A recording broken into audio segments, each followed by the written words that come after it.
We are in a trust recession. Nobody trusts anybody anymore. Not the government, not the media, not corporations, not religion, not relationships. And if we're being honest, a lot of you don't even trust yourselves. We are not in a financial recession. We are in a trust recession. And when trust collapses, civilizations don't explode overnight. They decay quietly. The collapse you can feel. You don't need a study to feel this. Every apology feels scripted. Every headline feels engineered. Every influencer feels monetized. Every movement feels sponsored. Authenticity feels rare. And when everything feels curated, nothing feels real. That constant certainty creates psychological fatigue. And most people respond to that fatigue with cynicism. But let me tell you something uncomfortable. Cynicism feels intelligent. It's not. It's defensive weakness disguised as awareness. History doesn't lie. Let's zoom out and let's look at it from miles away. When the Roman Empire began declining, it wasn't because one enemy showed up and flipped a switch. Currency was debased. Political corruption increased. Leadership credibility weakened. Citizens lost confidence. When citizens lose confidence, systems erode from within. Before the French Revolution, the public didn't just dislike leadership. They stopped believing in what it represented to them. Loss of trust precedes instability. Every time, not conspiracy, patterns. Modern proof, 2008, banks marketed stability. Ratings agencies labeled garbage as safe. People lost homes. Trust in financial institutions cratered. Then corporate scandals kept stacking. Enron, Volkswagen emissions fraud, Wells Fargo fake accounts. When corporations preach ethics but manipulate behind the scenes, trust erodes. That's not paranoia, that's observation. Add media polarization, weapons of mass destruction reporting, 24-hour outrage cycles began. Election coverage that feels like team sports. Now both sides believe the media is biased. Trust collapses from both directions. Outrage is the new currency. We don't live in an information economy. We live in an outrage economy. Anger spreads faster than facts. Fear spreads faster than nuisance. Division spreads faster than truth. If you're calm and measured, you don't trend. If you're extreme, emotional, loud, you get amplified. So what do people start doing?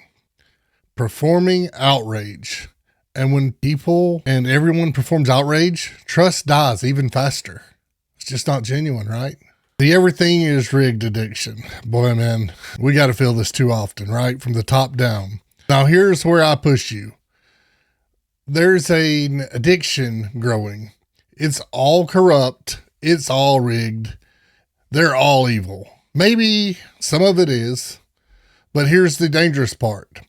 If everything is rigged, then you have to take responsibility. Blaming the system is easier than blaming yourself. Ranting is easier than training. Suspicion is easier than discipline. You cannot scream about corruption while neglecting your own integrity. That's hypocrisy. You were not built for this much chaos. Your brain was not designed to process global catastrophes every hour. But now you wake up and scroll. War, scandal, division, outrage. Well before you've even had your coffee. In 1995, you saw a video, you believed it. In 2026, you question everything. Deep fakes exist. AI voice clones exist. Fake screenshots circulate daily. When you can't fully trust your eyes, suspicion becomes default. And living in default suspicion exhausts the nervous system. Constant exposure to chaos without action creates helplessness. Helpless people don't build, they react. The collapse of self-trust. But here's the real damage. External trust collapsing is one thing. Internal trust collapsing, That's catastrophic. How many times have you told yourself, I'll start Monday, I'll quit next month, I'll get serious this year? Think on that. Every time you break your own word, you chip away at your own self-trust. No politician needed, no corporation needed. You trained yourself not to believe yourself. And when you don't believe yourself, you look for someone else to lead you. That's how power shifts. Relationships aren't immune. Look at modern relationships. Dating apps gamified connection. Ghosting normalized avoidance. Infidelity statistics disguised casually online. People enter relationships already expecting betrayal. Trust collapses before commitment even forms. You can't build intimacy on suspicion. And you can't build civilization on distrust. Cancer culture fear. Oh, baby, here we go. One tweet resurfaces, a mob forms. A career evaporates. Accountability matters. But volatility creates fear, and fear and trust cannot coexist. When everyone feels one mistake away from exile, authenticity disappears. You're just not afraid. You're just afraid to be yourself and say exactly how you feel and what you feel.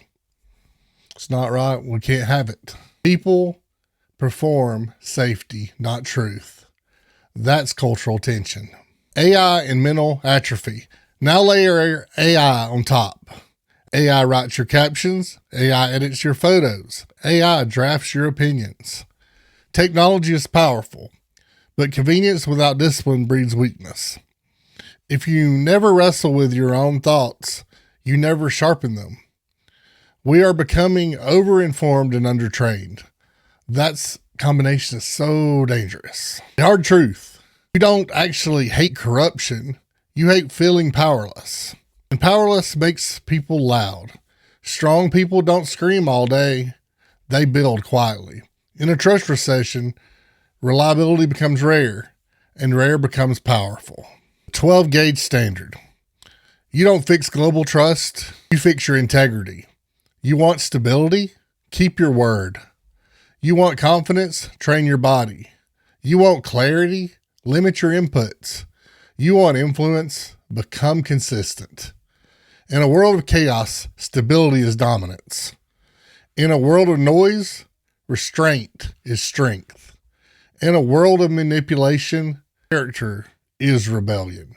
Let me say something that might make you uncomfortable because, hey, that's what I do, right? You keep saying to yourself that you don't trust the government. You don't trust media. You don't trust corporations. You don't trust institutions. Fine. But why should anyone trust you? Think about that for a moment. Do you keep your word? Do you follow through when it's inconvenient? Do you show up when it's boring? And do you stay loyal when it costs you something?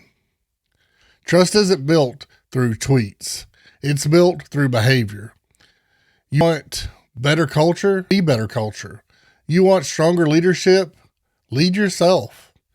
You want honesty back? Stop exaggerating. You want loyalty? Stop disappearing when things get hard. Everyone screams about corruption. Very few model integrity. Don't fix a trust recession by shouting louder. You fix it by becoming undeniable. When your word means something, people relax around you. When your actions match your claims, people lean in. When you don't fold under pressure, people follow. Stability is rare now.